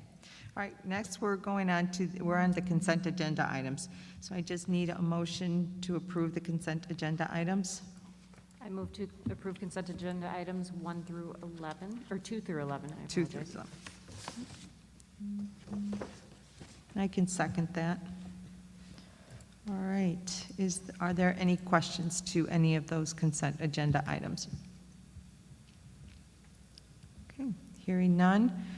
It's been motioned by Dr. Shawn, seconded by Lopez Caniva to approve the consent agenda items number 2 through 11. Roll call. Johnson, Yes. Ives, Yes. Shaw, Yes. Navarro, Yes. Lopez Caniva. Yes. Next, we're going on to our action considerations. We have the Educational Support Staff Collective Bargaining Agreement for July 1st, 2021 through June 30th, 2026. Just need a motion for that. So move. Second? It's been motioned by Mr. Ives and second by Dr. Shaw. Are there any questions to that? All right, hearing none, roll call. Ives, Yes. Shaw, Yes. Navarro, Yes. Johnson, Yes. Lopez Caniva. Yes. Next, we're moving on to the Licensed Staff Collective Bargaining Agreement for July 1st, 2021 through June 30th, 2024. I need a motion for that. So moved? Second. All right, it's been motioned by Dr. Shaw and seconded by Mr. Ives. Are there any questions to that? Hearing none, roll call. Johnson, Yes. Shaw, Yes. Navarro, Yes. Ives, Yes. Lopez Caniva. Yes. Next, we need approval for the seal coat and stripe parking lots for the East Campus and A Field. Need a motion for that, So moved? and I can second that. Are there any questions? I couldn't tell by the record. I know there's like 5 quotes there. Is there a determination of which one they picked? There is, you know, it is right at the top, the recommended action. It's Patriot Pavement Maintenance was the lowest responsible bidder. Okay. And board members might say, why, we just finished the A Fields. The A Fields, that parking lot has been asphalted for 2 years, but it has not been seal coated, which I just recommend. And Bill Thompson does too. Yeah, and it also puts us back on our every 3-year schedule. It does, absolutely. All right. All right, and then it's just roll call. Navarro, Yes. Ives, Yes. Johnson, Yes. Shaw, Yes. Lopez Caniva. Yes. All right, policy, there is none. Moving on to public comments not on agenda. A designated portion of the board meeting is set aside to hear comments on topics not listed on the agenda. A person wishing to speak must sign in and provide all information requested on the sign-in sheet, including the topic they will be addressing. The board president will call speakers up by name, announcing their time to comment. A time limit of 5 minutes per speaker per agenda topic will be imposed. The purpose of requesting such information on the sign-in sheet is to obtain the correct spelling of the name of the speaker and contact information, which will be used for any necessary board follow-up, and there is none. Okay, going on to our information reports, the principal's report.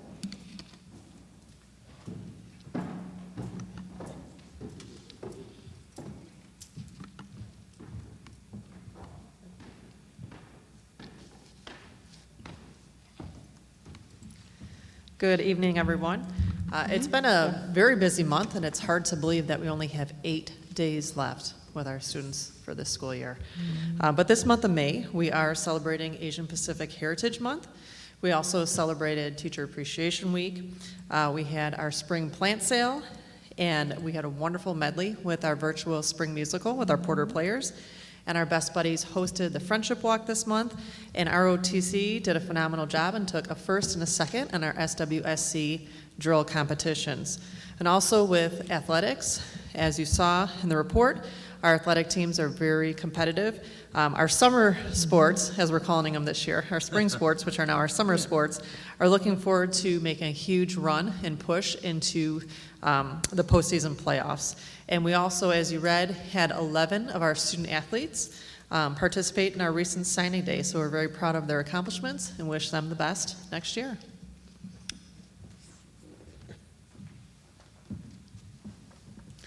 Good evening again. As Mr. Bartley had indicated in the behavior report, since our return to all-in student attendance that we have had now for over a month, as a result, we've seen a little bit of increase of behavior, right? But also Mr. Bartley did a great job of describing in his report the opportunities that our deans and our guidance staff have had to collaborate and work on some of the restorative practices that Mr. Bartley has talked about before. And he actually gave an example, one in the report. For lesser offenses such as no ID, for electronic device, it gives the students an opportunity to complete what's called an ed puzzle.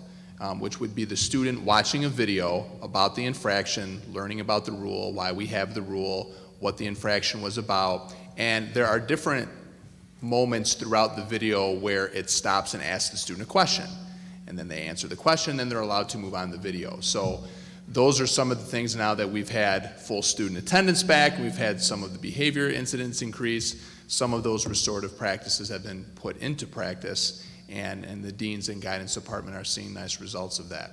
Also for some infractions that would cause a student to be in the Behavior Improvement Center or in-school suspension, there has been more of a reflective piece that's been put in for our students. Again, similar to the restorative practice in terms of looking at what the incident was about, what they did wrong, how they can do better, how they can learn from it. So those are some of the things that Mr. Bartley described in the behavior report that we have been able to, had the opportunity to allow the students to do this past month. In addition, with attendance, you can see is just under 93%, coming in at 92.8. And I just also want to add to what Dr. McBride talked about earlier regarding the quarantine, the tremendous work that has been done by all of our staff for our students, to support our students who have had to quarantine. And we've been anywhere from 5 to 8% roughly of our student population over the past 6-7 weeks. We've been all in. And there's been a tremendous amount of work that has been done by our teachers, by our deans, by our guidance office staff, by our nurses office, our administration, in wanting to make sure that we are communicating with the parents, with the students, so those students are not forgotten. So I just wanted to make sure that I mentioned that. Are there any questions? No, I just have a comment that I want to thank, I just have a comment. I want to thank you both and your teams for what's probably the most challenging year you're ever going to have, so thank you.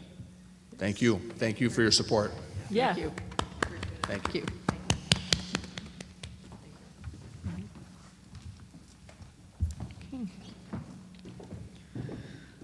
All right, moving on then to district reports. All right. Just a little bit of information both for the public and for the Board of Education. Police presence in schools, particularly high schools, is not something new. It was very novel and new about 25 years ago. But so many different positive currents in American society and unfortunately negative currents in American society began to bring police inside the schoolhouse as partners for safety and to interdict crime.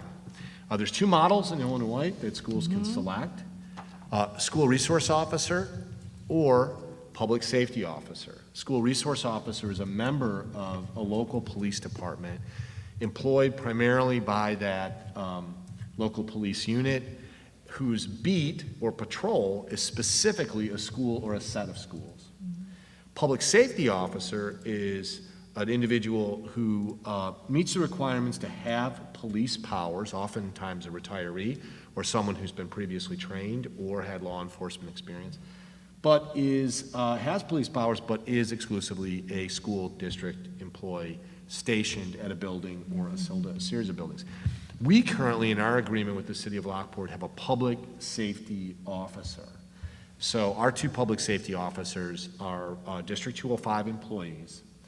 And what an intergovernmental agreement that we have with the City of Lockport allows is for them to retain police powers, to do things like carry a weapon, wear the Lockport Police Department uniform, receive police training, and receive and have communications, maintain communications and equipment with the Lockport Police.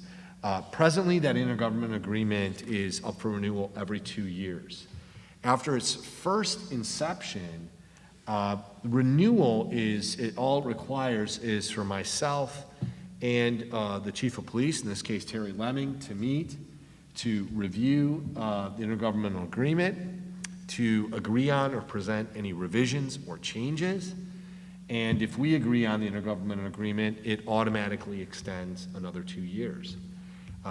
Obviously, just before automatically extending it and coming to you for approval, I like to do a first reading so that you have an opportunity to think about it, and then in June, come back, see what questions that the board has or concerns or suggestions for anything that Chief Lemming and I might want to agree to be memorialized here.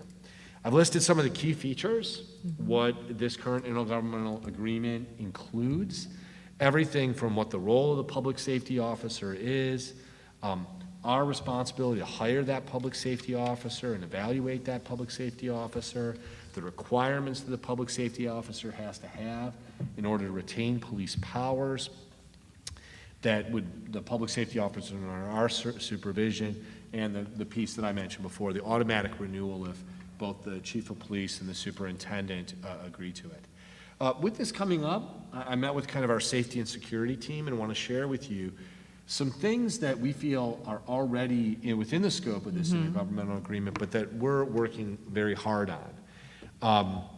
We believe that our officers, just like state law for SROs, should wear the Lockport Police uniform so that they're always identifiable. In an emergency, they can be clearly seen as public safety officers, no doubt about what their status is. Is that not the current practice?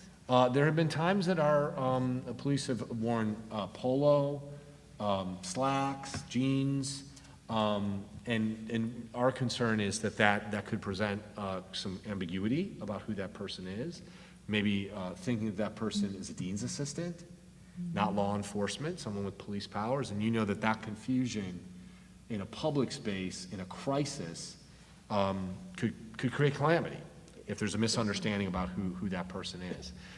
We've really talked a lot about the professional training for our public safety officers, and just today I forwarded a great training all the way in October that the state of Illinois will do.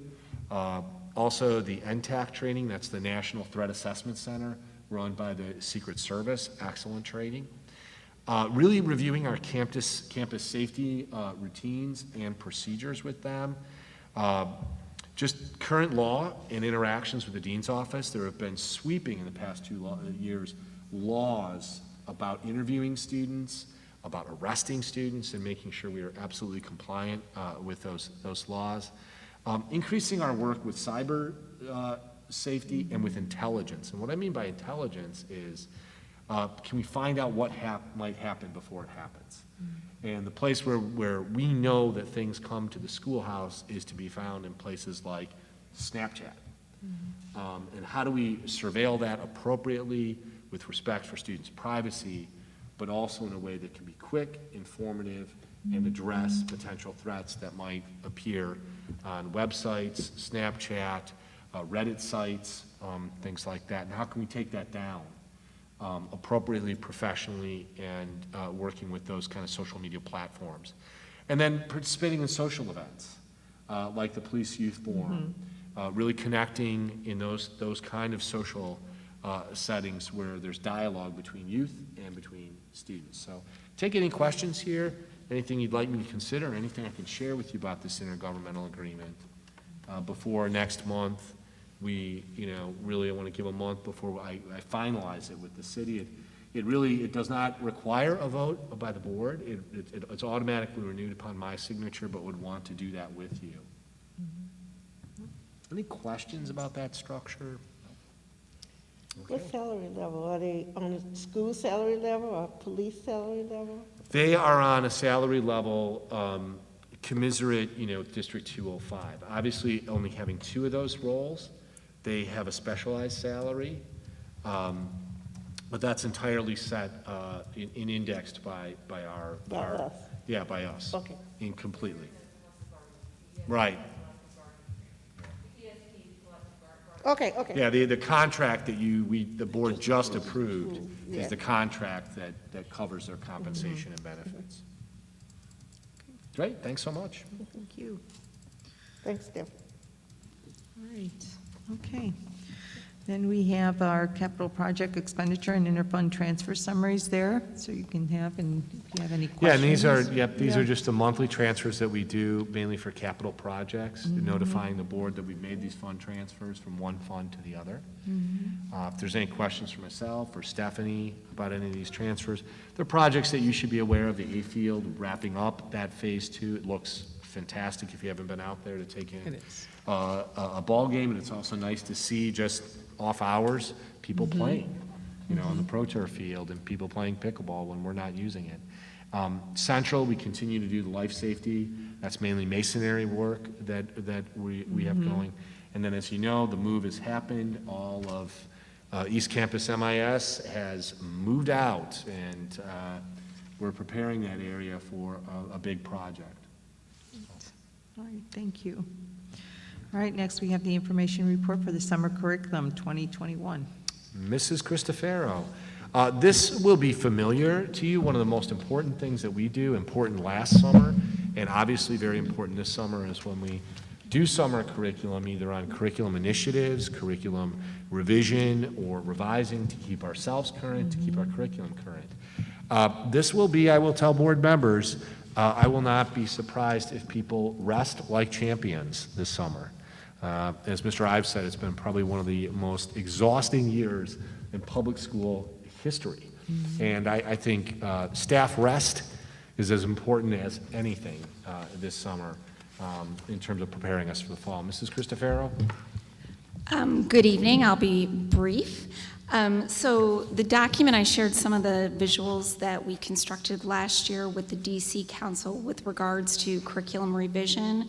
I shared with you at that time that curriculum is really seen now as kind of like a living entity. We want to constantly be improving it based on that real kind of acronym I put down there. So when we give teachers the time to work on the curriculum in the summer, it lets them come up to the 30,000-foot view to really look at it as a whole, different from what they do during their PLC team time when they're really trying to meet the needs of the students in front of them and be really responsive as a group. This year, of course, our teachers will need to be responsive to things like the pandemic.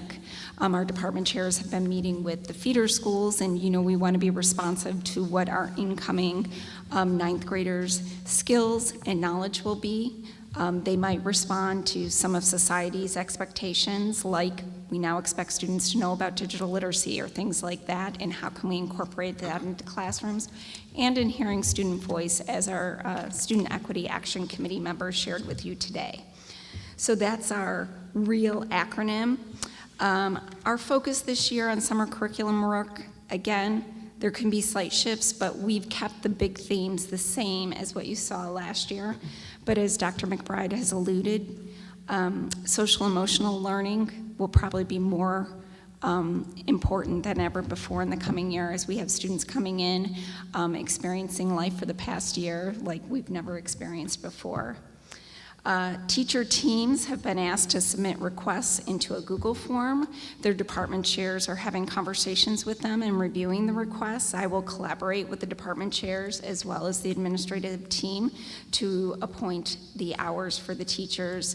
And you can see what we budgeted below, and we will try to work there, but I always appreciate coming back to you later on after the projects have been completed and sharing some of the work with you, and also letting you know that maybe that we have moved over above the budget requests so that we can meet the needs of our teachers, which ultimately is working to meet the needs of our students. Does anybody have any questions? So once you get the list of projects, you're going to bring them back? I will share those with you after they've all been approved. We're still working on that. And then again, I think I did it in September this last school year, where I review with you what they produced. Any other questions? No? No? Well, thank you. Thank you. Thank you for your support. Okay, now you can see the information report on maintenance report. Are there Mr. Thompson, as always, very, very busy. Probably the headline, we have started the initial phases of Johnson Controls coming out to take a look at our chiller, which is one, if you can even believe it, our chiller is one single unit for all of East Campus. It's a large, usually $1 million air conditioner. This is the kind of thing when these are installed, usually a Sikorsky helicopter or large cranes are involved, where you're kind of evacuating the campus as the thing is is set on the top of the roof. We're applying for a grant that $400,000 of that cost could be ameliorated through a grant through ComEd. So these are all things in thinking about a possible installation in October. As you can imagine, if we lost our chiller in this facility, it would be hard to be in this facility, both with heating and with cooling, because the chiller plays a role in heating as well. It's really the heart of a HVAC system, and obviously, with still COVID mitigation here, we need strong ventilation. The ROE inspected East Campus and Central Campus. We had a number of violations at both buildings, very typical, all very minor. Bill gave an example, a tag was missing from a fire extinguisher. Those kind of things we want to fix and we want to correct immediately, and some district office violations as well. We're starting, as I mentioned, East MIS. That construction project is well underway. And also we're gearing up for this summer's structural masonry project at Central that the board has been aware of. Very pleased. As you know, we're doing an outdoor graduation, and everyone in this room is going to be thinking good thoughts for weather on June 5th. I just really appreciate it. Talk to Mr. Thompson about really sprucing up campus. Mulch, particularly weeding, really making the grounds look presentable for people to come and have an outdoor experience. So we've certainly taken care of that. Also, our new information sign, it's really worth looking at. It replaced the one that was failing. We're even able to run some of the very fine videos that Mrs. Wheeler's staff have created and Mr. Wheeler has created in terms of aerial views of our campus. So it really is clean, crisp, it looks great. Boilers at Central, these are 19, I believe, if I recall correctly, 1958 boilers. So we are changing things out. As many of you might know, boilers run through tubes where hot water is heated. We have replaced those tubes, a very important part of that kind of hot water heating. Batting cages, rather than running extension cords out to the batting cages, we're actually having real power, safer, better, more appropriate. Doing a little bit of tree removal here at East Campus. These are just dead trees, and as you know, those can be safety issues, and then just doing a lot of repairing fences. A lot of those kind of things gearing up for the summer. So as always, our maintenance, grounds, and custodians, busy. That's the maintenance report. All right, thank you. Are there any questions? Okay, thank you. All right, next, all right.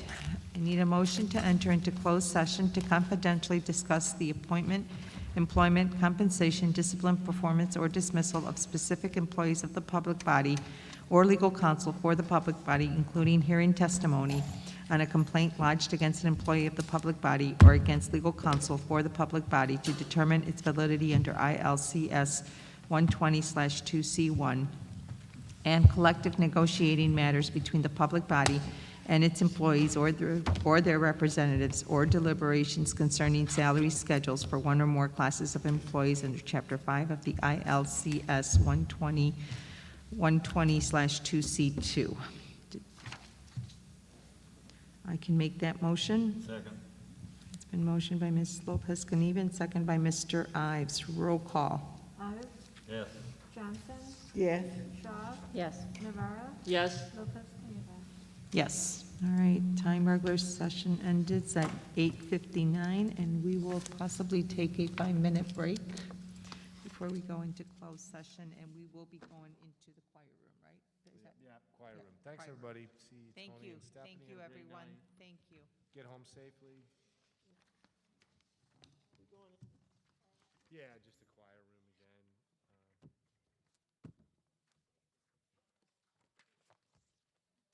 Thank you to Eric Slager for the audiovisual. I think Eric's up in the booth.